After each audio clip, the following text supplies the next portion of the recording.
Hello and welcome to Young Minds Career Institute. Hope all you guys are doing well. So आज के lecture में हम बात करने वाले हैं ओलिगोसैकेराइड्स के बारे में।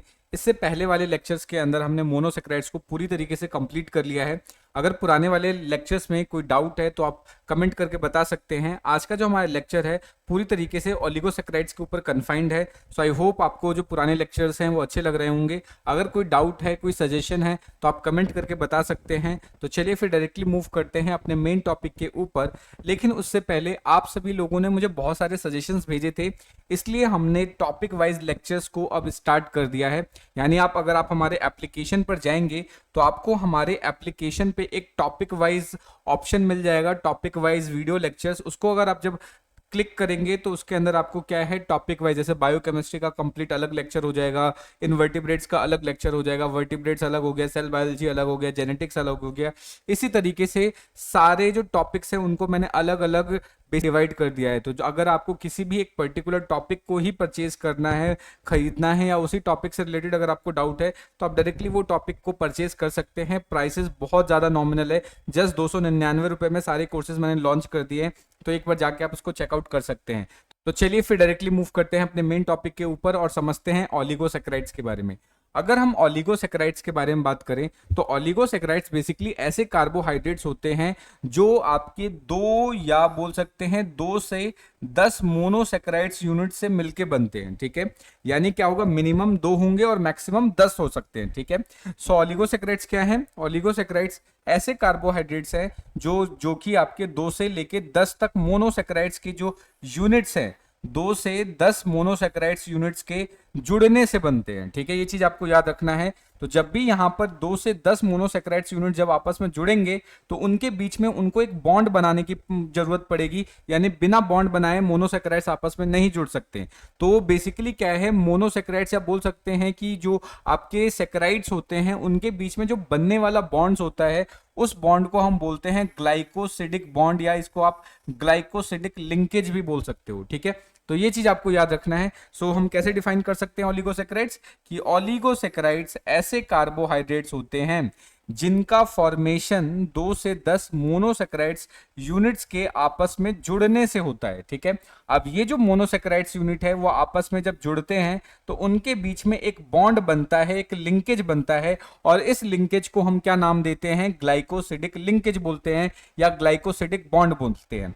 अब ये ग्लाइकोसिडिक लिंकेज बनेगा कैसे, इसको अभी हम थोड़ी देर में डिस्कस करेंगे। ठीक है, कि अल्फा बीटा ये किस तरीके से जो बॉन्ड बनता है, इसकी नेमिंग कैसे करते हैं, वो सभी चीज हम जस्ट थोड़ी देर में डिस्कस करेंगे। ठीक है, अब ओलिगोसैकेराइड्स का जो सबसे सिंपलेस्ट फॉर्म है वो है हमारा डाइसैकेराइड। वो क्या है आपका? डाइसैकेराइड, जिसको हमें डिस्कस करना है। बेसिकली हमारे जो सिलेबस में है वो हमें डाइसैकेराइड्स के बारे में डील करना है। ठीक है, सो डाइसैकेराइड्स का मतलब क्या होगा? डाइसैकेराइड्स बेसिकली क्या है? ओलिगोसैकेराइड्स का वो पार्ट है जिसमें 2 मोनोसैकेराइड्स आपस में, यानी बोल सकते हैं 2 मोनोसैकेराइड्स यूनिट्स आपस में जब ग्लाइकोसिडिक बॉन्ड बनाते हैं। ठीक है, जब 2 मोनोसैकेराइड्स यूनिट जब आपस में ग्लाइकोसिडिक बॉन्ड बना के जुड़ते हैं तब जाके डाइसैकेराइड्स का फॉर्मेशन होता है। और यहां पर ये जो मोनोसैकेराइड यूनिट है वो बेसिकली क्या है, सेम टाइप के भी हो सकते हैं और ये क्या हो सकते हैं, डिफरेंट भी हो सकते हैं। ठीक है, जरूरी नहीं है कि दोनों सेम ही होने चाहिए और जरूरी नहीं है कि दोनों डिफरेंट भी होना चाहिए। फॉर एग्जाम्पल कि ग्लूकोज ग्लूकोज आपस में जुड़ सकता है, ग्लूकोज फ्रक्टोज आपस में जुड़ सकता है। उसके अलावा बात करें लैक्टोज और ग्लूकोज आपस में जुड़ सकता है। इस तरीके से क्या है कि ये सेम भी हो सकते हैं और अपोजिट भी हो सकते हैं। यानी अगर 2 मोनोसैकेराइड यूनिट जुड़ते हैं, ठीक है, 2 मोनोसैकेराइड यूनिट अगर जुड़ेंगे तब जो बन के आएगा उसको आप नाम दोगे डाइसैकेराइड। आई होप आपको ये सारी चीज अच्छे से क्लियर हो रही होंगी। अगर फिर भी कोई डाउट बन रहा है, कोई सजेशन है तो आप कमेंट करके बता सकते हैं। अब सबसे इंपॉर्टेंट चीज जो इसके बारे में आपको याद रखना है कि जितने भी ओलिगोसैकेराइड्स आप बोल सकते हैं जो डाइसैकेराइड्स होते हैं बेसिकली आपके क्रिस्टलाइन नेचर के होते हैं। जैसे कि आपने सुक्रोज को देखा होगा, चीनी को देखा होगा, आपने चीनी को देखा होगा, तो चीनी में आपने देखा होगा कैसा होता है, क्रिस्टलाइन नेचर का होता है, क्रिस्टल फॉर्म में होता है। ठीक है, क्रिस्टलाइन होता है। उसके अलावा अगर हम पानी में उसको घोलना चाहे तो इजिली वाटर सॉल्युबल होता है, तो पानी में वो आसानी से घुल सकता है, और साथ के साथ वो कैसा होता है, मीठे लगते हैं। ठीक है, टेस्ट में कैसे होते हैं, स्वीट होते हैं। तो मोनोसेक्राइड्स के अंदर मैंने आपको पहले ही बता दिया था कि जितने भी जो शुगर होते हैं, जो कार्बोहाइड्रेट्स होते हैं, वो स्वीट इन टेस्ट होते हैं, ठीक है। लेकिन पॉलीसेक्राइड्स के केस में ऐसा कुछ नहीं होता, लेकिन ये अगर हम बात करें डाइसेक्राइड के केस तक, ये स्वीट टेस्ट में होंगे। तो ये चीज आपको इसके बारे में अच्छे से याद रखना है, ठीक है। तो अभी हमें क्या क्या चीज है जो की पॉइंट में याद रखना है। सबसे पहली चीज कि डाइसेक्राइड्स के बारे में याद रखना है। किसके बारे में याद रखना है, डाइसेक्राइड्स, यानी ये क्या है, दो मोनोसेक्राइड्स, मोनोसेक्राइड यूनिट के मिलने से बनते हैं, ठीक है। उसके अलावा दूसरी चीज क्या याद रखना है, इनके बीच में जो बॉन्ड बनता है, ठीक है, उस बॉन्ड को हम क्या नाम देते हैं, उसको बोलते हैं ग्लाइकोसिडिक लिंकेज। उसको क्या बोलेंगे, ग्लाइकोसिडिक लिंकेज बोलेंगे। ये सारे नाम इंपॉर्टेंट हैं क्योंकि इन्हीं नामों की मदद से ही अब आगे जाके हम अलग अलग टाइप के डाइसेक्राइड्स को बनाने वाले हैं, ठीक है। उसके अलावा ये कैसे होते हैं, क्रिस्टलाइन होते हैं। ये कैसे होंगे, क्रिस्टलाइन होंगे, ठीक है। ये चीज आपको याद रखना है, क्रिस्टलाइन होंगे। उसके अलावा स्वीट होते हैं, मीठे होते हैं, ठीक है। तो ये चीज आपको इसके बारे में छोटी छोटी चीजें आपको अच्छे से याद रखना है, ठीक है। सो आई होप आपको यहाँ तक की चीज अच्छे से समझ में आ गई होंगी। अगर फिर भी कोई डाउट बन रहा है, कोई सजेशन है, तो आप कमेंट करके बता सकते हैं, ठीक है। अब हम बात करते हैं ये जो डाइसेक्राइड्स हैं, इन डाइसेक्राइड्स को हम दो पार्ट में डिवाइड कर सकते हैं, जिसमें से पहला जो टाइप है उसको हम बोलेंगे रिड्यूसिंग डाइसेक्राइड, या इसको हम रिड्यूसिंग शुगर भी बोल सकते हैं। इसको हम क्या बोल सकते हैं, रिड्यूसिंग शुगर भी बोल सकते हैं। तो ये चीज आपको याद रखना है। तो पहला जो डाइसेक्राइड का टाइप होगा वो आपका रिड्यूसिंग होगा, और दूसरा जो आपका होगा वो होगा नॉन रिड्यूसिंग शुगर, या फिर नॉन रिड्यूसिंग डाइसेक्राइड्स भी बोल सकते हो। उसको आप नॉन रिड्यूसिंग शुगर भी बोल सकते हैं, ठीक है। अब इसको रिड्यूसिंग शुगर और इसको नॉन रिड्यूसिंग शुगर हम किस बेसिस पे बात कर रहे हैं उसको एक बार समझने की कोशिश करते हैं, फिर उसके बाद आगे मूव करेंगे, ठीक है। तो अगर ध्यान देंगे कि जब भी मोनोसेक्राइड यूनिट, यानी दो मोनोसेक्राइड यूनिट आपस में जब ग्लाइकोसिडिक बॉन्ड बना रहे होते हैं, और बॉन्ड बनने के बाद उनके पास किसी भी तरीके से एल्डिहाइड ग्रुप या कीटोन ग्रुप फ्री रह जाता है, ठीक है। चीज याद रखना है कि जब भी मोनोसेक्राइड्स आपस में ग्लाइकोसिडिक बॉन्ड बना रहे होंगे और बना के जब डाइसेक्राइड बना रहे होंगे, उस केस में अगर एल्डिहाइड ग्रुप या कीटोन ग्रुप फ्री रह जाता है, यानी ये आपस में बॉन्ड नहीं करते, ये फ्री रह जाएगा, तब तो बोलेंगे कि वो रिड्यूसिंग शुगर है। लेकिन अगर बॉन्ड बनाते समय जो एल्डिहाइड ग्रुप है और कीटोन ग्रुप यूटिलाइज हो जाए या बॉन्ड फॉर्मेशन में यूज्ड हो जाए, यानी यहां पर ये फ्री ना रहे, ठीक है, नॉट फ्री, ये अगर फ्री ना रहे, ठीक है, नॉट फ्री, तब उस केस में हम बोलेंगे कि जो शुगर है वो कैसा होगा, आपका नॉन रिड्यूसिंग नेचर का होगा, ठीक है। तब कैसा हम बोलेंगे कि ये नॉन रिड्यूसिंग नेचर का होगा। ये चीज आपको याद रखना है। इंपॉर्टेंट चीज क्या है यहां पर कि एल्डिहाइड ग्रुप और कीटोन ग्रुप अगर फ्री है तब तो बोलेंगे कि वो रिड्यूसिंग शुगर होगा, ठीक है। क्या होगा, रिड्यूसिंग होगा। लेकिन अगर एल्डिहाइड ग्रुप और कीटोन ग्रुप फ्री नहीं है, तब उसको क्या नाम देंगे कि वो आपका नॉन रिड्यूसिंग डाइसेक्राइड है या नॉन रिड्यूसिंग शुगर है। ये चीज आपको इसके बारे में अच्छे से याद रखना है। अब हम कैसे देखेंगे कि एल्डिहाइड ग्रुप यहां पर फ्री है या फिर कीटोन ग्रुप यहां पर फ्री नहीं है, इसको कैसे चेक करेंगे, तो एक एग्जाम्पल के साथ बात करते हैं, ठीक है। तो जनरली आपको जो सबसे पहला कार्बोहाइड्रेट वाला हमारा लेक्चर था, उस कार्बोहाइड्रेट वाले लेक्चर के अंदर मैंने आपको ग्लूकोज का डायग्राम और फ्रक्टोज का डायग्राम बनाना सिखाया था, ठीक है। तो उस डायग्राम को हमने उसका बेसिकली लीनियर स्ट्रक्चर्स भी देखा था और उसके बाद उसका साइक्लिक स्ट्रक्चर भी देखा था, ठीक है। पायरिनोज और फ्यूरिनोज रिंग भी देखा था। तो इस समय ये जो डायग्राम आप देख रहे हो, बेसिकली ये फ्यूरिनोज रिंग देखने या पायरिनोज रिंग देखने को यहाँ पर आपको मिल रहा है, ठीक है। तो जनरली अगर मैं बात करूँ, सबसे पहले ग्लूकोज की बात करता हूँ। ग्लूकोज को मैंने बनाना सिखाया था आपको कि सबसे पहले क्या करना होता है कि इसके अंदर एल्डिहाइड ग्रुप होता है, तो सबसे पहले CHO ग्रुप बनाना होगा, पहला कार्बन, उसके बाद दूसरा, तीसरा, चौथा, पांचवा, छठा, और लास्ट वाला जो ग्रुप है उसमें आपको CH2OH लगाना है, ठीक है। उसके बाद फिर OH ग्रुप लगाना है, तो यहाँ पर OH और इधर H लगाएंगे। उसके बाद यहाँ पर थर्ड वाले कार्बन में OH इधर लगाना है, H इधर, और बाकी जितने भी कार्बन है उसके अंदर OH इस साइड होने वाला है। तो इस तरीके से हमने क्या था, ग्लूकोज का डायग्राम बनाया था। ये आपका ग्लूकोज का डायग्राम है, ठीक है। उसके बाद मैंने आपको बताया था कि जो ग्लूकोज होता है इसके अंदर हेमी एसिटल या हेमी कीटल फॉर्मेशन की टेंडेंसी होती है, यानी ग्लूकोज तो हेमी एसिटल बॉन्ड बना लेगा, लेकिन जो फ्रक्टोज है वो हेमी कीटल बॉन्ड बनाता है। अब ये हेमी एसिटल और हेमी कीटल बॉन्ड कैसे बनता है ये चीज मैंने ऑलरेडी आपको बताई थी। तो यहाँ पे जो फर्स्ट कार्बन है, ये जो आपका फर्स्ट कार्बन है, फर्स्ट कार्बन को हमने एनोमेरिक नाम दिया था। तो फर्स्ट कार्बन बेसिकली क्या करता है, ये इस तरीके से फिफ्थ कार्बन के साथ बॉन्ड कर लेता है, यानी एल्डिहाइड ग्रुप क्या है, अल्कोहल के साथ जैसे ही बॉन्ड बनाता है उस केस में बनता है हेमी एसिटल। ये क्या बनता है, हेमी एसिटल का फॉर्मेशन होता है, ये चीज आपको याद रखना है। और जैसे ही हेमी एसिटल बनता है वैसी जो रिंग शेप में स्ट्रक्चर कन्वर्ट हो जाता है, यानी हेमी एसिटल बनते ही किस फॉर्म में कन्वर्ट हो जाएगा, रिंग फॉर्म में कन्वर्ट हो जाएगा। ठीक है, तो जब रिंग फॉर्म में कन्वर्ट हो जाएगा तो जो फर्स्ट वाला कार्बन होता है, फर्स्ट वाले कार्बन को आप बोलते हो एनोमेरिक, एनोमेरिक कार्बन बोलते हैं। ठीक है, और ऐसा मान के हम चलते हैं कि एनोमेरिक कार्बन पर ही फंक्शनल ग्रुप प्रेजेंट है। ठीक है, सो ध्यान रखना है कि यहां पर भी फर्स्ट कार्बन एनोमेरिक होगा और यहां पर भी फर्स्ट कार्बन एनोमेरिक होगा। ठीक है, यानी यहां पर इस फर्स्ट कार्बन में फंक्शनल ग्रुप है और इस पर भी फंक्शनल ग्रुप है। ठीक है, ये चीज आपको याद रखना है। ये जो फर्स्ट कार्बन है इसके ऊपर क्या प्रेजेंट है, यहां पर आपका फंक्शनल ग्रुप है, यहां पर आपका फंक्शनल ग्रुप है फर्स्ट कार्बन पे, और यहां पर भी क्या होगा, आपका फंक्शनल ग्रुप है, Fg लिख दे रहा हूं मैं। ठीक है, यहां पर भी फंक्शनल ग्रुप है। तो अगर आप ध्यान दो यहां पे कि ये भी आपका एक ग्लूकोज है और ये भी एक आपका ग्लूकोज है। ठीक है, तो दोनों ग्लूकोज में क्या है, ये जो फर्स्ट वाला ग्लूकोज है इसका जो फर्स्ट कार्बन है, जो एनोमेरिक कार्बन है, वो बॉन्ड बनाने में पार्टिसिपेट कर रहा है। ठीक है, यानी यहां पे जो एल्डिहाइड ग्रुप है वो तो इंगेज हो चुका है, अब वो फ्री नहीं है। ठीक है, यहां वाला जो एल्डिहाइड ग्रुप है वो क्या है, फ्री नहीं है, वो बॉन्ड बनाने में फॉर्मेशन कर रहा है, बॉन्ड बनाने में हेल्प कर रहा है। और ये क्या कर रहा है, दूसरे ग्लूकोज के या दूसरे मोनोसेक्राइड के फोर्थ कार्बन के साथ बॉन्ड बना रहा है। ठीक है, यानी यहां पर ये जो एनोमेरिक कार्बन है ये फ्री रह गया है। ठीक है, ये बॉन्ड बनाने में पार्टिसिपेट नहीं कर रहा है। ठीक है, not participating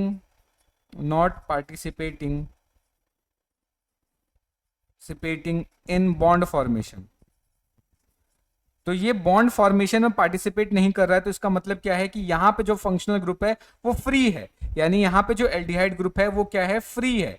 अब ये जो एल्डिहाइड ग्रुप अगर फ्री है तो इसका मतलब ये कौन सा शुगर कहलाएगा, ये आपका कहलाएगा रिड्यूसिंग शुगर। ये क्या कहलाएगा, रिड्यूसिंग शुगर। ठीक है, सो आई होप आपको यहां तक की चीजें अच्छे से समझ में आ रही होंगी। ठीक है, अगर डाउट बन रहा है तो आप कमेंट करके पूछ सकते हैं। यहां का जो फंक्शनल ग्रुप है ये फ्री है, ये पार्टिसिपेट नहीं कर रहा बॉन्ड बनाने में। ठीक है, बट ये वाला क्या है, ये पार्टिसिपेट कर रहा है। ठीक है, तो ये ध्यान रखना है, पार्टिसिपेट्स, ये क्या कर रहा है,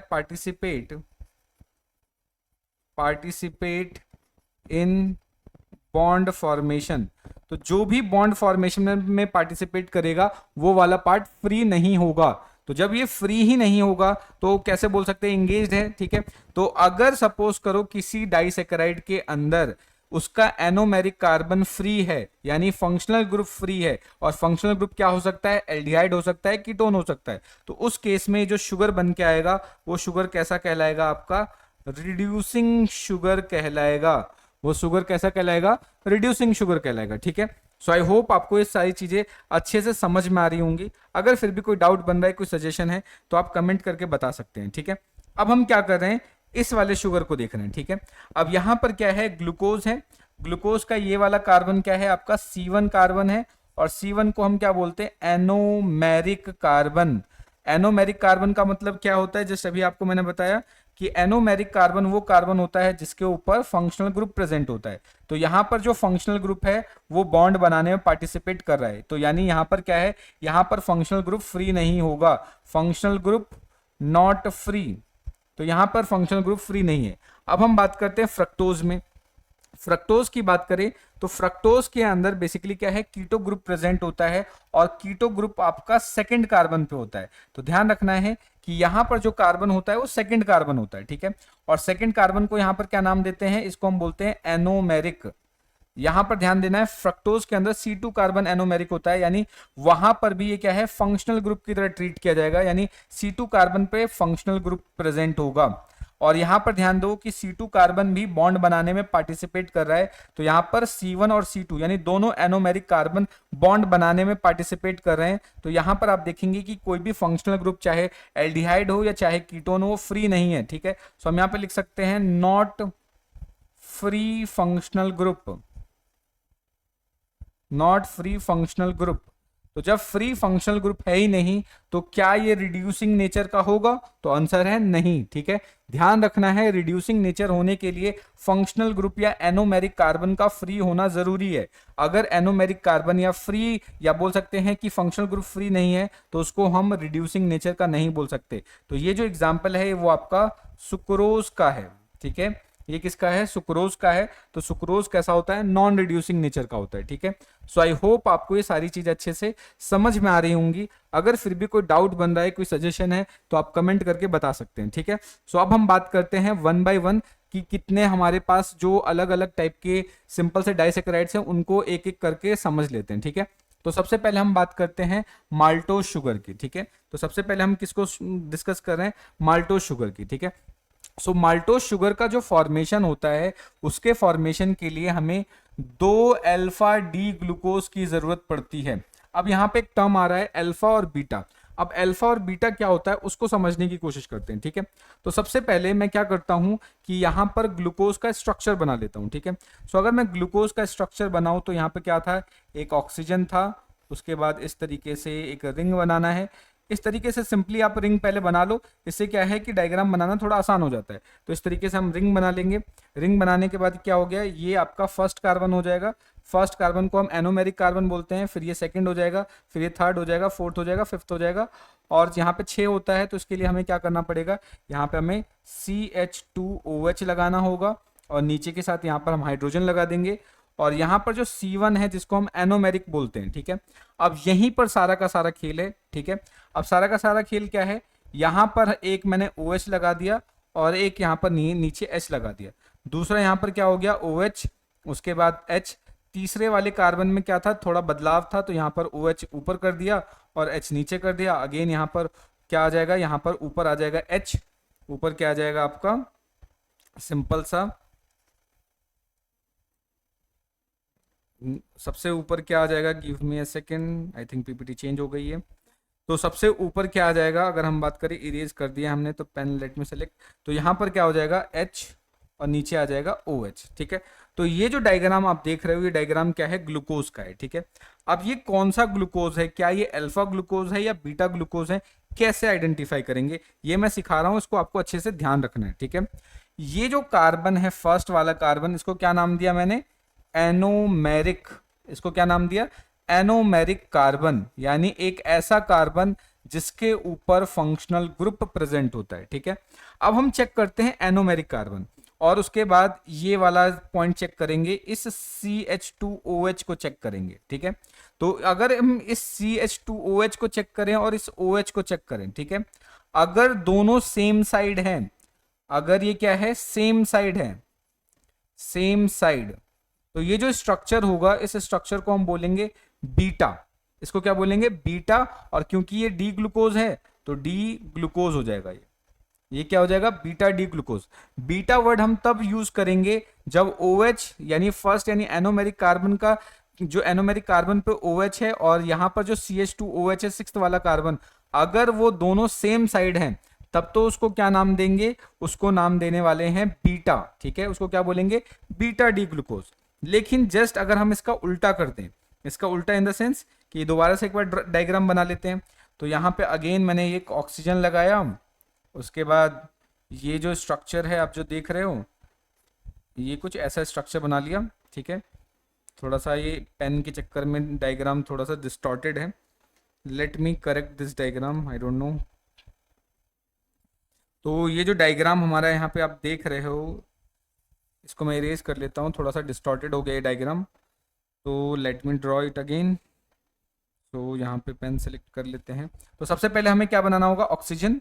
ऑक्सीजन के बाद अगेन हमें इस तरीके से ऐसा कुछ बनाना होगा, ठीक है। अगेन ये फर्स्ट कार्बन है और ये हमारा CH2OH है, ठीक है। बाकी सारी चीजें सेम होंगी तो इसलिए मैं बाकी सारी चीजों को ड्रॉ नहीं कर रहा हूँ, सिर्फ मेन चीजों को ड्रॉ कर रहा हूँ, ठीक है।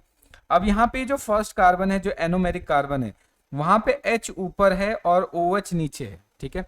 अब ध्यान दो कि यहाँ पर CH2 और OH दोनों क्या है, अपोजिट डायरेक्शन में है, ठीक है। क्या है, अपोजिट साइड, अपोजिट साइड, ठीक है। तो इस केस में ये जो स्ट्रक्चर हमारा ग्लूकोज का बन के आएगा, इसको क्या नाम देंगे, अल्फा नाम देंगे, ठीक है। तो ये क्या हो जाएगा, अल्फा डी ग्लूकोज। इसको क्या नाम देंगे, अब हम अल्फा डी ग्लूकोज बोलेंगे, ठीक है।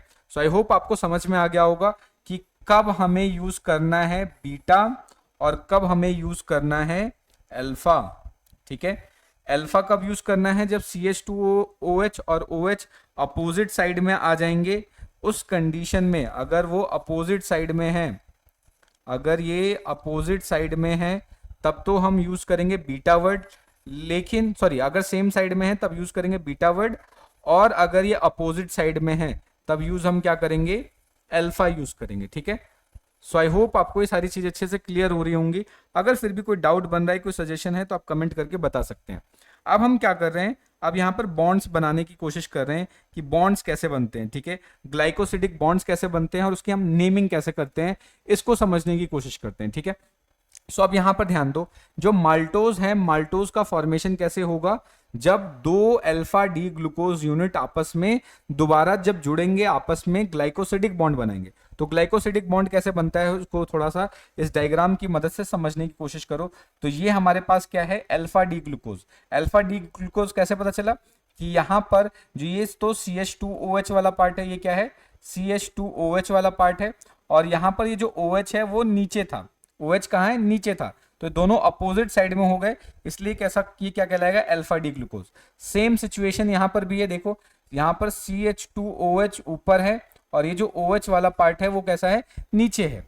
तो दोनों अपोजिट साइड में, अपोजिट साइड में, इसलिए इससे हमें कंफर्म हो गया कि ये भी क्या है, ये अल्फा डी ग्लूकोज, ठीक है। ये क्या है, अल्फा डी ग्लूकोज, और ये भी क्या है हमारा, अल्फा डी ग्लूकोज है, ठीक है।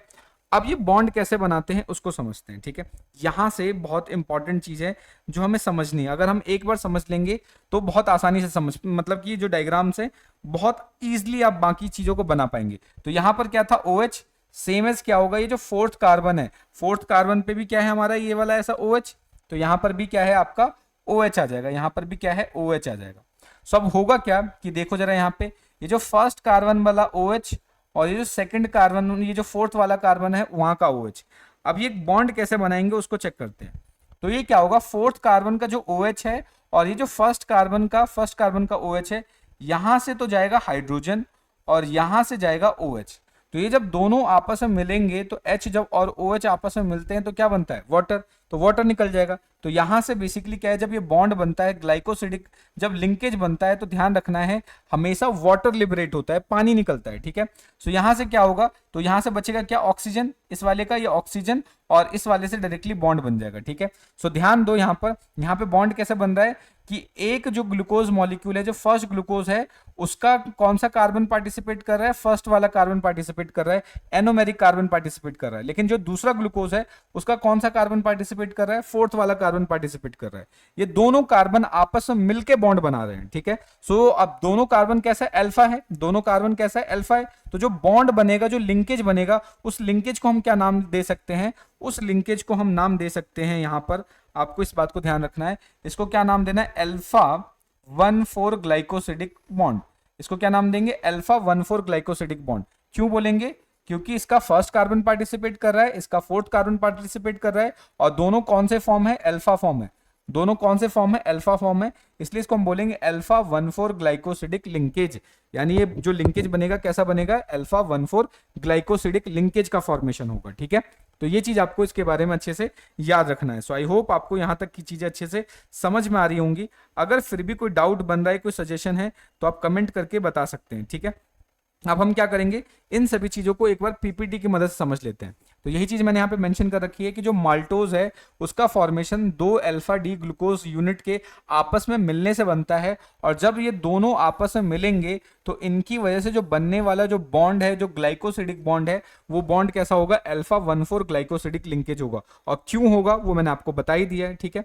अब क्या है यहाँ पर, ये जो आपका देख रहे हो यहाँ पर एक जो ग्लूकोज बच गया है, उस ग्लूकोज का जो एनोमेरिक कार्बन है वो फ्री है, यानी यहां पर जो फंक्शनल ग्रुप है वो कैसा है, फ्री हो चुका है। अब जैसे ही फंक्शनल ग्रुप फ्री है, इसका मतलब क्या है कि ये कौन सा शुगर आ जाएगा, रिड्यूसिंग शुगर हो जाएगा। अब क्योंकि ये रिड्यूसिंग शुगर है तो ये ओसाजोन टेस्ट देता है, ओसाजोन फॉर्मेशन करेगा। ये चीज आपको याद रखना है कि यहाँ पर ओसाजोन का फॉर्मेशन होगा और यहाँ पे जो ओसाजोन बनेगा वो सनफ्लावर शेप का होता है। ये चीज मैंने ऑलरेडी आपको ओसाजोन फॉर्मेशन यानी जो हमारी जो थर्ड वीडियो आई थी जिसके अंदर हमने रिएक्शंस डिस्कस किया था, वहां पर मैंने आपको बता दिया था। क्योंकि यहाँ पर ये एक स्ट्रक्चर, एक रिड्यूसिंग मतलब कि ग्रुप प्रेजेंट है, इसकी वजह से ये ओसाजोन फॉर्मेशन करेगा।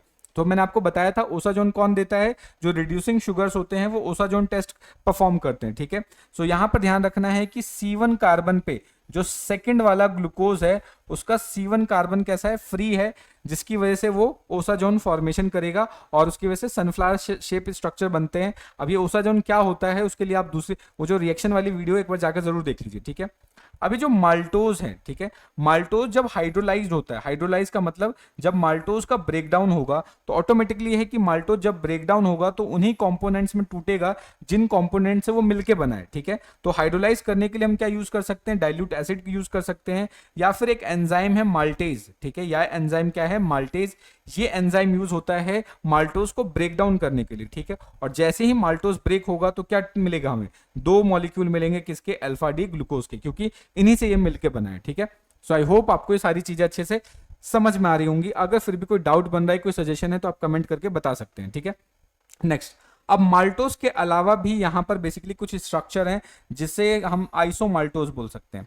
अब आइसोमाल्टोज में होता क्या है कि यहां पर भी ग्लूकोज के मॉलिक्यूल्स प्रेजेंट होते हैं, यानी बिल्कुल ये माल्टोज के जैसा ही होता है, बट यहां पे फर्क क्या होता है कि यहाँ पे जो बॉन्डिंग है, जो लिंकेज है ग्लाइकोसिडिक की, वो अलग होती है, ठीक है। सो यहाँ पे 1,6 ग्लाइकोसिडिक लिंकेज होगा। तो यहाँ पे ध्यान से देखो कि एक वाले ये जो फर्स्ट वाला जो अब कार्बन है, फर्स्ट वाले ग्लूकोज का जो एनोमेरिक कार्बन है वो पार्टिसिपेट कर रहा है, और जो दूसरा ग्लूकोज है उसका 6th वाला कार्बन पार्टिसिपेट कर रहा है। तो इसलिए जो बॉन्ड यहाँ पर आप देख रहे हो बनते हुए, ये बॉन्ड आपका कैसा दिख रहा है, यहाँ पे ये जो बॉन्ड दिख रहा है वो कैसा है, अल्फा 1,6 ग्लाइकोसिडिक दिख रहा है, ठीक है, क्योंकि यहाँ पे फर्स्ट कार्बन और 6th कार्बन पार्टिसिपेट कर रहे हैं। तो ध्यान रखना है कि कौन सा ग्लूकोज और उसके कौन से कार्बन पार्टिसिपेट करते हैं, उस बेसिस पे हम यहाँ पर बॉन्ड का फॉर्मेशन करते हैं। तो यहाँ पर हमने क्या देखा कि यहाँ पर ये अल्फा फॉर्म है, ये सारे क्या है, अल्फा है, और इसमें फर्स्ट और 6th कार्बन पार्टिसिपेट कर रहे हैं, इसलिए जो बनने वाला बॉन्ड होगा वो क्या होगा, अल्फा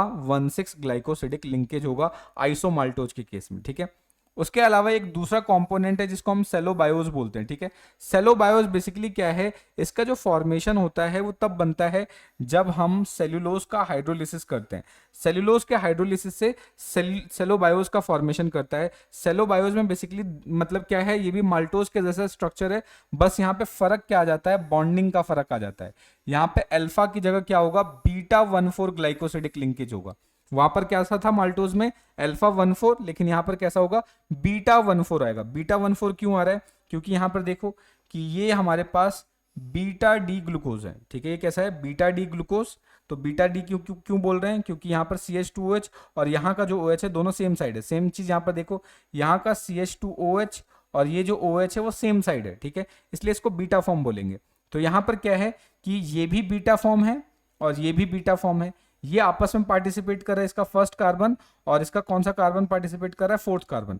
बीटा फॉर्म है और 1,4 पार्टिसिपेशन हो रहा है, इसलिए जो लिंकेज बनेगा, जो बॉन्ड बनेगा, उस बॉन्ड को हम क्या नाम देंगे, बीटा 1,4 ग्लाइकोसिडिक बोलेंगे। और जैसे ही बीटा 1,4 ग्लाइकोसिडिक लिंकेज बनेगा तो इसको क्या नाम देने स्टार्ट कर देंगे, इसको सेलोबायोज बोलना हम स्टार्ट कर देते हैं। ये चीज आपको अच्छे से याद रखनी है इसके बारे में, ठीक है। सो आई होप आपको यहाँ तक की चीजें अच्छे से समझ में आ रही होंगी। अगर फिर भी कोई डाउट बन रहा है, कोई सजेशन है, तो आप कमेंट करके बता सकते हैं, ठीक है।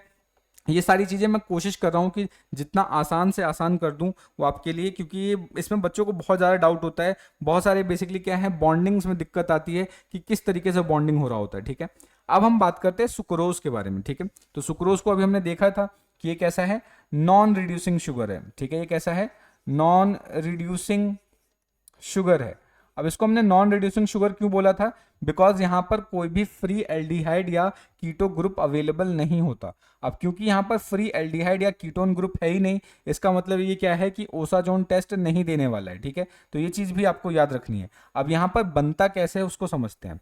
तो अगर मुझे सुक्रोज का फॉर्मेशन करना है तो सुक्रोज का फॉर्मेशन होता है अल्फा डी ग्लूकोज और बीटा डी फ्रक्टोज की मदद से, ठीक है।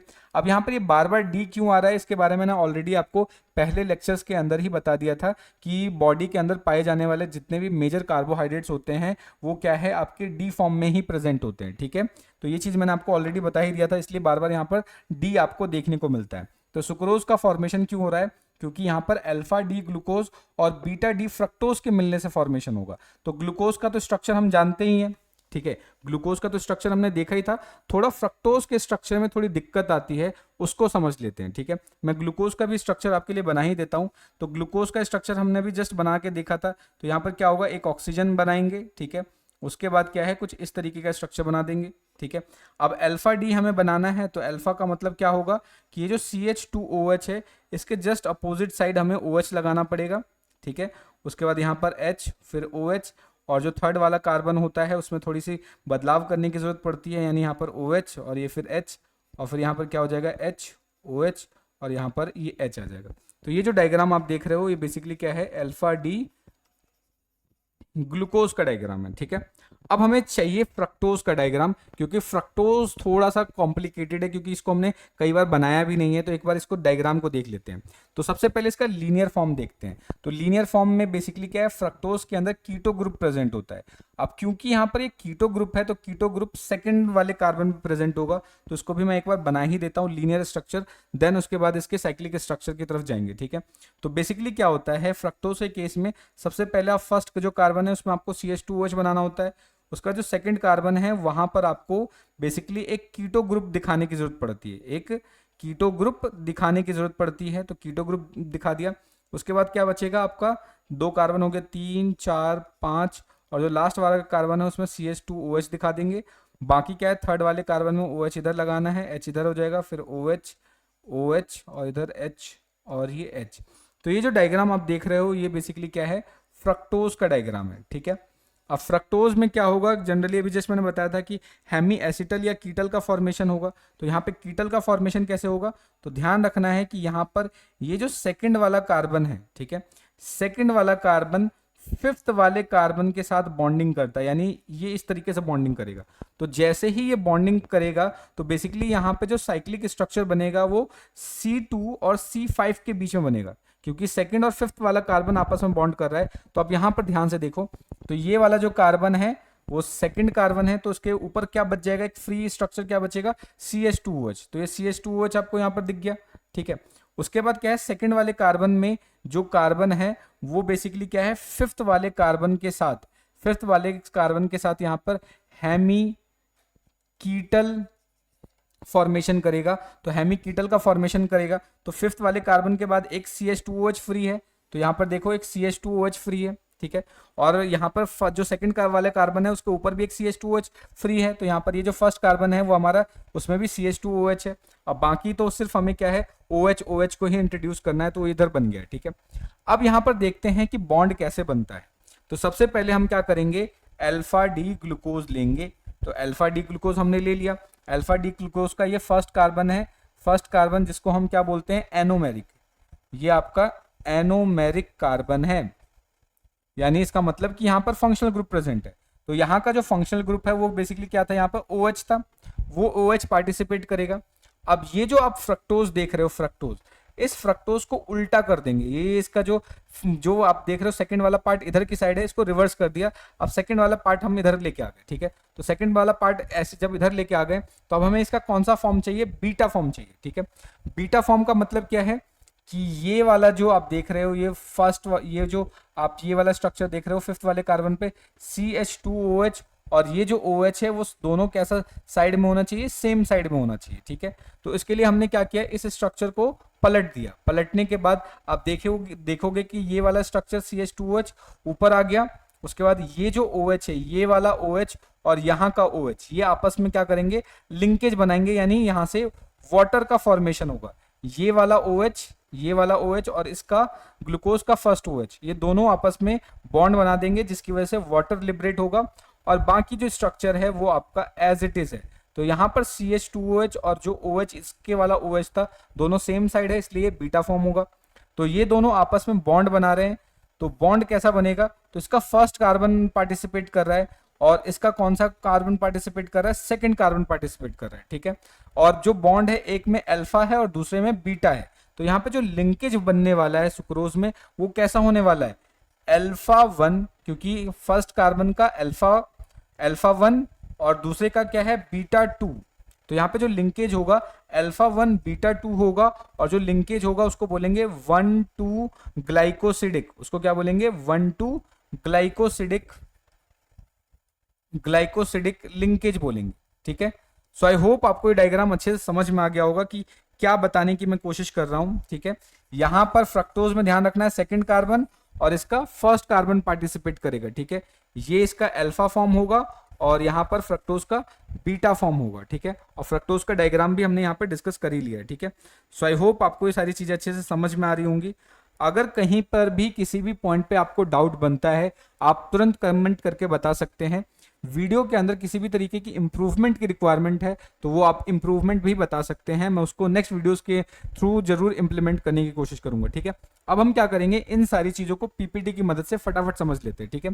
अभी जो सुक्रोज होता है, ठीक है, या सुक्रोज को हम क्या नाम देते हैं, केन शुगर के नाम से भी ये जाना जाता है। तो जो सुक्रोज है बेसिकली इसका बहुत ज्यादा कमर्शियल रोल है, यानी हम डेली लाइफ में सुक्रोज का बहुत ज्यादा यूज करते हैं क्योंकि इसका जो प्रोडक्शन है कहाँ से हो रहा है, आपका शुगर केन से हो सकता है, शुगर बीट से हो सकता है। तो डेली लाइफ में चाहे चाय बनाओ, कॉफी बनाओ, कुछ भी बनाओ, उसके अंदर चीनी चाहिए, चाशनी जो बनाते हैं, कुछ भी मिठाई बना लो, वट एवर, कुछ भी स्वीट बना रहे हो तो सुक्रोज तो उसके अंदर हम ऐड कर ही रहे होते हैं, ठीक है।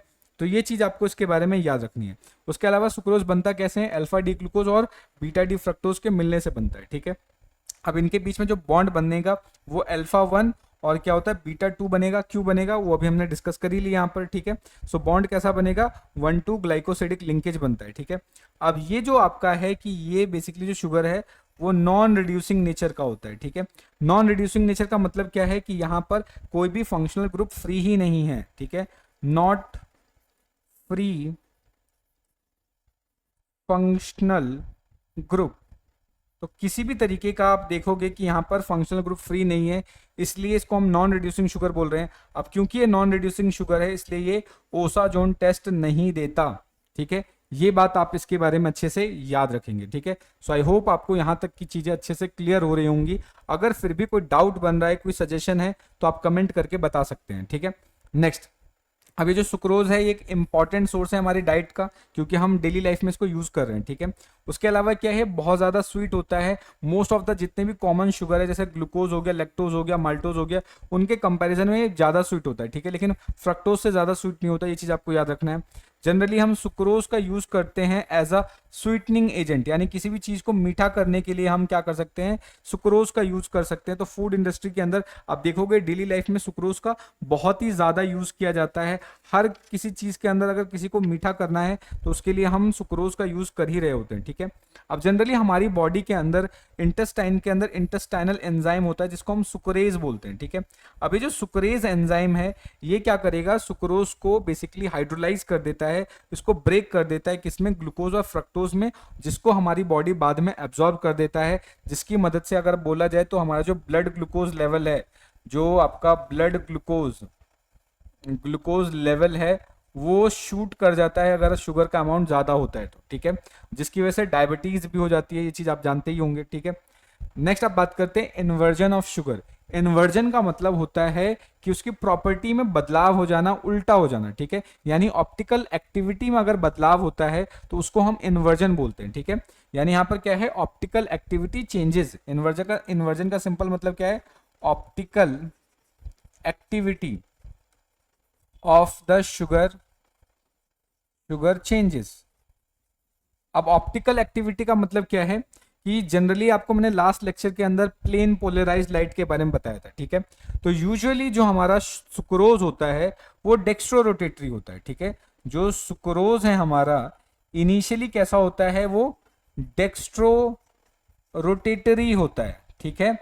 यानी ये जो प्लेन पोलराइज्ड लाइट है उसको right hand side basically bend करता है, ठीक है, इसलिए इसको हम क्या बोलते हैं, डेक्स्ट्रो रोटेटरी है, ठीक है।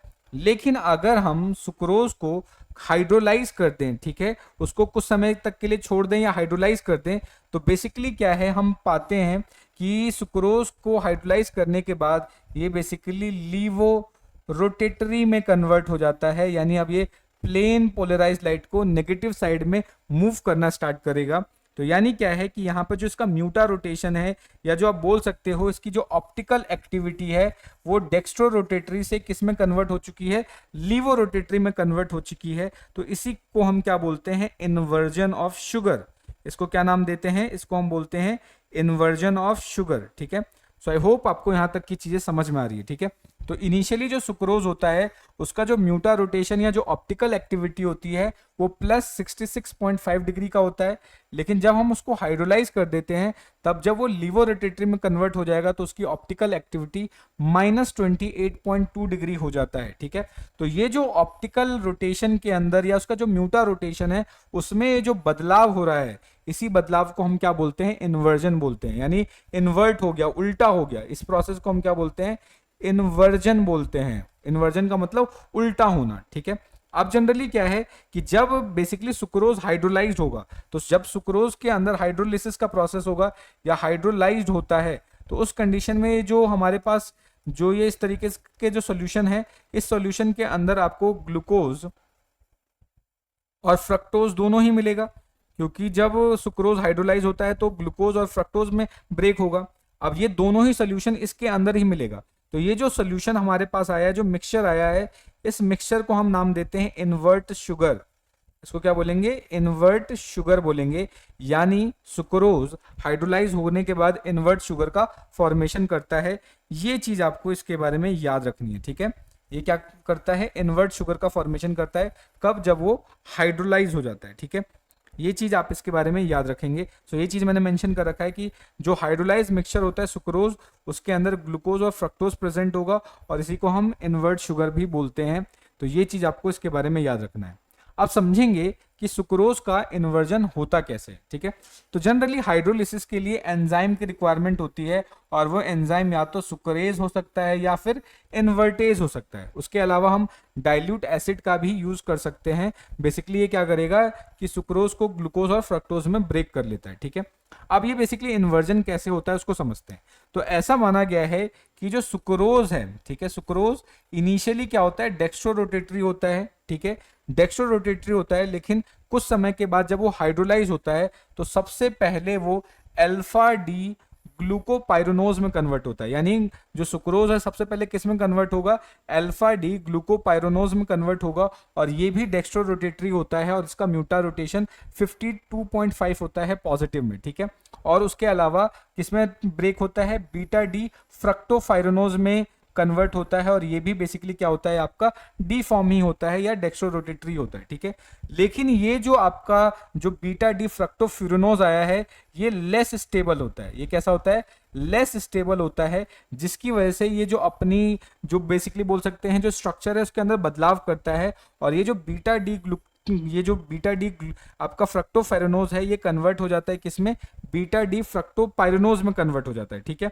और ये जो बीटा डी फ्रक्टोफाइरेनोज है, ये आपका बेसिकली लीवो रोटेटरी होता है, और इसका जो ऑप्टिकल रोटेशन है -92 डिग्री सेल्सियस होता है, जिसकी वजह से जो ओवरऑल सॉल्यूशन है, उस ओवरऑल सॉल्यूशन का जो अगर हम बात करें म्यूटा रोटेशन -28.2 डिग्री हो जाता है, यानी ओवरऑल लीवो रोटेटरी हो जाता है।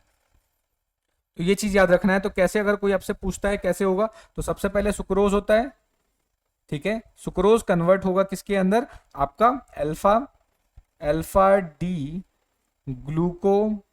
ग्लूकोपाइरिनोज, ठीक है, और दूसरा किस में होगा, बीटा डी फ्रक्टोफ्यूरनोज, ठीक है। ये दोनों इनिशियली कैसे होते हैं, डी फॉर्म में होते हैं या डेक्स्ट्रो रोटेटरी होते हैं, लेकिन ये लेस स्टेबल होता है, और ये अपने आप को कन्वर्ट कर देता है बीटा डी फ्रक्टोपाइरिनोज में, ठीक है। ये आपका लीवो होता है, ये आपका लीवो होता है, ठीक है। तो ये चीज आपको इसके बारे में अच्छे से याद रखनी है, ठीक है। सो आई होप आपको यहाँ तक की चीज अच्छे से समझ में आ रही होंगी। अगर फिर भी कोई डाउट बन रहा है, कोई सजेशन है, तो आप कमेंट करके बता सकते हैं, ठीक है। अब लैक्टोज को स्टार्ट करने से पहले एक चीज और आपको ध्यान रखना है। आपको ये ऑलरेडी पता होगा कि ये जो आपका सुक्रोज है वो हमारी बॉडी के लिए बहुत ज़्यादा हार्मफुल है, क्योंकि अगर हम इसको कंज्यूम करते हैं तो ये क्या है, ब्लड ग्लूकोज लेवल को बढ़ा सकता है, डायबिटीज कॉज कर सकता है, ठीक है। तो इसलिए क्या है कि बहुत सारे रिसर्च के बाद हमें पता चला कि एक बेसिकली आर्टिफिशियल स्वीटनर है उस जिसको हम सुक्रालोज बोलते हैं, जिसको क्या बोलते हैं, सुक्रालोज, ठीक है। अभी जो सुक्रालोज है वो 500 टाइम्स मोर स्वीट होता है देन सुक्रोज। 500 गुना ज्यादा क्या है, ज्यादा स्वीट होता है आपका सुक्रोज, ठीक है। लेकिन इनके साथ अच्छी बात यह है कि ये डाइजेस्ट नहीं होता हमारी बॉडी में, ठीक है। So not digest in our body, हमारी बॉडी में ये डाइजेस्ट ही नहीं होता। तो जब बॉडी में डाइजेस्ट ही नहीं होगा तो हमारी बॉडी की जो कैलोरीफिक वैल्यू है उसको चेंज नहीं करेगा। ये बेसिकली क्या है, क्योंकि अब सेल के अंदर जा ही नहीं पाएगा, तो ये क्या है, डायबिटीज भी नहीं कॉज कर सकता है। इसलिए हम क्या करते हैं, इसको एज अ आर्टिफिशियल स्वीटनर हो गया, उसके अलावा बहुत सारे ड्रिंक्स हो गया, उसके अंदर स्वीटनिंग एजेंट के तौर पर सुक्रालोज को हम यूज करते हैं। ये चीज आप उसके बारे में याद रखेंगे, ठीक है। ये कभी कभी पूछा जा सकता है, ठीक है। इसके अलावा और भी बेसिकली बोल सकते हैं कि स्वीटनिंग एजेंट्स होते हैं जिनको आप बुक में रिवीजन के तौर पे पढ़ सकते हैं। फॉर एग्जांपल सेक्रीन हो सकता है, सेक्रीन हो सकता है, या उसके बाद साइक्लामेट की बात करें, साइक्लामेट की बात करें, ये सारे क्या हैं, दूसरे आप बोल सकते हो अल्टरनेट हो सकते हैं सुक्रोज के अलावा, ठीक है। क्यों सुक्रोज के अलावा हमें अल्टरनेट की जरूरत पड़ रही है, because these are, sucrose is very harmful, ठीक है। सुक्रोज कैसा है, बहुत ही ज्यादा हार्मफुल होता है। ये चीज आप इसके बारे में अच्छे से याद रखेंगे, ठीक है। सो आई होप आपको यहाँ तक की चीज अच्छे से समझ में आ रही होंगी। अगर डाउट बन रहा है, कोई सजेशन है, तो आप कमेंट करके बता सकते हैं, ठीक है। अब हम बात कर लेते हैं लैक्टोज के बारे में कि लैक्टोज क्या होता है, ठीक है। लैक्टोज को कॉमनली हम मिल्क शुगर भी बोलते हैं, और हम बोल सकते हैं कि जो मिल्क है बेसिकली जो न्यूबॉर्न मैमल्स होते हैं उसके लिए बहुत ही ज़्यादा इंपॉर्टेंट, बेसिकली एक बोल सकते हैं न्यूट्रिशन का फॉर्म है, ठीक है। अब इसके अंदर जो लैक्टोज शुगर है वो मैमल्स के लिए बहुत ज़्यादा इंपॉर्टेंट है, क्योंकि इनिशियल ग्रोथ के समय में मिल्क ही बेसिकली रिस्पॉन्सिबल होता है, या मिल्क ही ज़्यादा कंज्यूम करते हैं, तो उसके अंदर ये जो शुगर है वो ही बेसिकली आप बोल सकते हो एनर्जी प्रोवाइड कर रहा है, ठीक है। अब जो लैक्टोज है, लैक्टोज का फॉर्मेशन कैसे होता है उसको समझते हैं। तो यहां पर क्या होगा, बीटा डी ग्लैक्टोज, ठीक है, क्या होगा, बीटा डी ग्लैक्टोज और बीटा डी ग्लूकोज, दोनों ही बीटा फॉर्म है, ध्यान रखना है। बीटा फॉर्म का मतलब जो दो OH है, OH और CH2OH दोनों एक साइड ही प्रेजेंट होंगे। CH2OH और ये जो OH है दोनों सेम साइड प्रेजेंट है, ये दोनों सेम साइड प्रेजेंट है। तो जब दोनों सेम साइड प्रेजेंट होंगे तो इसको हम क्या बोलेंगे, बीटा फॉर्म बोलेंगे। तो जब क्या है बीटा डी ग्लूकोज, इसको मैंने आपको नाम से ही बताया था, जो ग्लैक्टोज होता है वो बेसिकली क्या था, C4 एपिमर था, C4 एपिमर था, ये हमने डिस्कस किया था। आई होप आपने पुरानी वीडियोस को जरूर देखा होगा और प्रॉपर टाइम पे आप रिवीजन कर रहे होंगे, ठीक है, बिकॉज ये सारी चीजें बहुत इंपॉर्टेंट है। अगर हमें एक बार कॉन्सेप्ट अच्छे से क्लियर हो जाए तो हम सारी चीजें बहुत आसानी से बेसिकली सॉल्व कर सकते हैं, ठीक है। तो ये चीज आपको याद रखना है। तो बेसिकली क्या हो जाएगा, आपका C4 एपिमर हो जाएगा। तो जनरली क्या है, जब ग्लैक्टोज और ग्लूकोज, C4 एपिमर का मतलब क्या है कि आप यहाँ पर देखोगे कि जो फोर्थ वाला जो आपका कार्बन है, फोर्थ वाले कार्बन के अंदर आपको डिफरेंस देखने को मिल जाता है ग्लैक्टोज के केस में। तो यहाँ पर देखो क्या होगा कि ये ग्लैक्टोज है और ये ग्लूकोज है, ठीक है, दोनों का स्ट्रक्चर हम देख ही रहे हैं। अब यहाँ पर क्या होगा, बॉन्ड का फॉर्मेशन होगा। तो बॉन्ड देखो कैसे फॉर्म हो रहा है, तो यहाँ का OH और यहाँ का H, यहाँ का क्या है OH और यहाँ का H, तो यहाँ का क्या है फर्स्ट कार्बन और यहाँ का फोर्थ कार्बन। तो फर्स्ट और फोर्थ कार्बन जब आपस में बॉन्ड बनाएंगे तो बनने से क्या बनेगा, लैक्टोज का फॉर्मेशन होगा, और जो बॉन्ड बनेगा वो आपका कैसा बनेगा, β14 ग्लाइकोसिडिक लिंकेज बनेगा। तो ये टर्म याद रखना है। सो लैक्टोज में क्या होता है, ग्लैक्टोज और ग्लूकोज के मिलने से बनता है, और जो बॉन्ड बनेगा वो β14 ग्लाइकोसिडिक लिंकेज होगा, ठीक है। तो ये चीज आपको इसके बारे में अच्छे से याद रखना है, ठीक है। अब हम बात करें यहाँ पे जो एनोमेरिक कार्बन है C1, ठीक है, वो कैसा होता है, फ्री होता है। ध्यान दो कि यहाँ पर एक का जो एनोमेरिक कार्बन होता है C1, ये वाला जो C1 है, क्योंकि इसमें तो फोर्थ वाला पार्टिसिपेट कर रहा है, C1 क्या है, फ्री है। अब ये जैसे ही फ्री हुआ इसका मतलब क्या हो गया, ये रिड्यूसिंग नेचर का हो जाएगा। ये कैसा हो जाएगा, रिड्यूसिंग शुगर की तरह वर्क करेगा। अब क्योंकि ये रिड्यूसिंग शुगर है तो इसका मतलब ये ओसाजोन टेस्ट देगा, ठीक है, ये कैसा देगा, ओसाजोन टेस्ट देगा, और यहाँ पे जो ओसाजोन बनता है वो पाउडर पफ या फिर बोल सकते हो हेजहॉग शेप का बनेगा, ये चीज आपको याद रखना है। अब ये जो लैक्टोज मिल्क है वो एक इंपॉर्टेंट कार्बोहाइड्रेट है जो कि यंग मैमल्स के अंदर न्यूट्रिशन के तौर पे यूज होता है, ठीक है। अब ये क्या हमारी बॉडी के अंदर हाइड्रोलाइज हो सकता है विद द एंजाइम लैक्टेज, ठीक है। किसमें हाइड्रोलाइज होगा, जिससे बना था, तो ग्लूकोज और ग्लैक्टोज में ये हाइड्रोलाइज हो जाएगा, ठीक है। ये चीज आपको इसके बारे में याद रखना है। नेक्स्ट आप बात करते हैं लैक्टुलोज के बारे में। लैक्टुलोज बेसिकली क्या है, एक सिंथेटिक डाइसेकेराइड है। ये क्या है, सिंथेटिक डाइसेकेराइड है जिसके अंदर ग्लैक्टोज और फ्रक्टोज प्रेजेंट होता है, जिसके अंदर क्या है, ग्लैक्टोज और फ्रक्टोज प्रेजेंट होता है, और इसको हमारी बॉडी ना तो डाइजेस्ट कर सकती है ना ही एब्जॉर्ब कर सकती है, ये चीज आपको याद रखना है। अब क्योंकि हमारी बॉडी इसको ना तो डाइजेस्ट कर सकती है ना ही एब्जॉर्ब कर सकती है, इसलिए लैक्टुलोज का हम यूज करते हैं ट्रीटमेंट के तौर पे। किसका ट्रीटमेंट के तौर पे यूज करते हैं, हिपैटिक एनसेफेलोपैथिक, ये नाम याद रखना, ये पूछ लिया जाता है, ठीक है। तो हिपैटिक एनसेफेलोपैथिक के तौर पे हम लैक्टुलोज का यूज करते हैं बिकॉज ये हमारी बॉडी में डाइजेस्ट नहीं होता, ठीक है। अब लैक्टुलोज का काम क्या होता है, काम याद रखना है, ठीक है। जनरली क्या करता है, हमारी बॉडी के अंदर जो जो प्लाज्मा है, प्लाज्मा के अंदर जो अमोनिया है, अमोनिया का लेवल जब बहुत ज्यादा हाई हो जाता है तो ये बेसिकली इसको किस में कन्वर्ट कर देता है, अमोनियम आयंस में कन्वर्ट कर देता है, ठीक है। तो ये क्या करता है, रिडक्शन ऑफ प्लाज्मा अमोनिया, यानी प्लाज्मा के अंदर जो अमोनिया का जो लेवल है उसको अमोनियम आयंस में कन्वर्ट कर देता है, जिसकी वजह से ये हेपेटिक एन्सेफेलोपैथी के अंदर यूज किया जाता है, ये चीज आपको याद रखना है। तो इसी के साथ आज हमारा जो डाइसेकेराइड का जो लेक्चर है वो यहीं पे कंप्लीट होता है। होप आपको सारी चीज अच्छे से समझ में आ गई होंगी। अगर फिर भी कोई डाउट बन रहा है, कोई सजेशन है, तो आप कमेंट करके बता सकते हैं। मिलते हैं नेक्स्ट वीडियो में, तब तक के लिए जय हिंद दोस्तों, थैंक यू।